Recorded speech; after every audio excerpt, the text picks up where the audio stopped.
My name is Aritz Aranburu. I'm 28 years old and I live in Aritz in the Basque Country of Spain.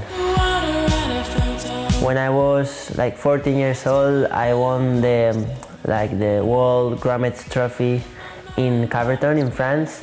And at that time my parents didn't really know about surfing, didn't really know about that it was possible to make a living from surfing. So they were really surprised, but at the same time they were stoked for me that I could travel since a little age and know how the world was working. I really think that people is looking more for things that are going on outside the water. People is more interesting about how you get to the waves, how you get to the places you want to surf. And I think that's a super beautiful journey, what we do when we are chasing some waves.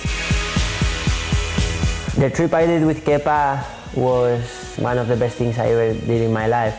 I loved it every second of it, and because we were two friends in the other side of the world chasing for some adventure and surfing some great waves and sharing so many moments together. When you are traveling around the world, you're always trying to prove yourself. You are in situations where you learn so many different things. And right now, everything I know and everything I learn, most of the things are coming from all my trips.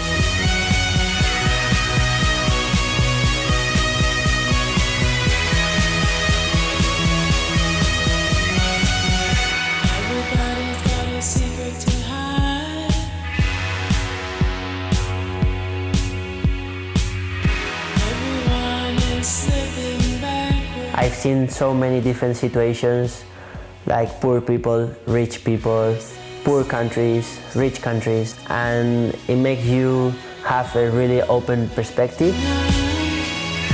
This year I joined Surfrider Foundations to protect the oceans and all the environment close to where we do our sports.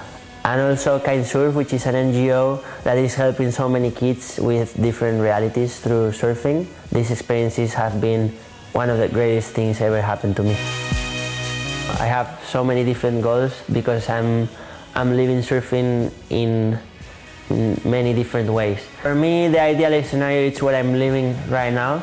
I'm doing 50-50 from one side, surf competitions, and from the other side, free surfing. And I'm loving the way it is. When you are exploring around the world and you're testing yourself, I think that it gives you a lot of confidence. The world tour right now is super elitist. There is only 32 guys and there's not many spots for so many great surfers in the QS. So I'm trying to surf as good as I can in every heat, and at the end of the year, if I have enough points to jump on tour, it could be amazing.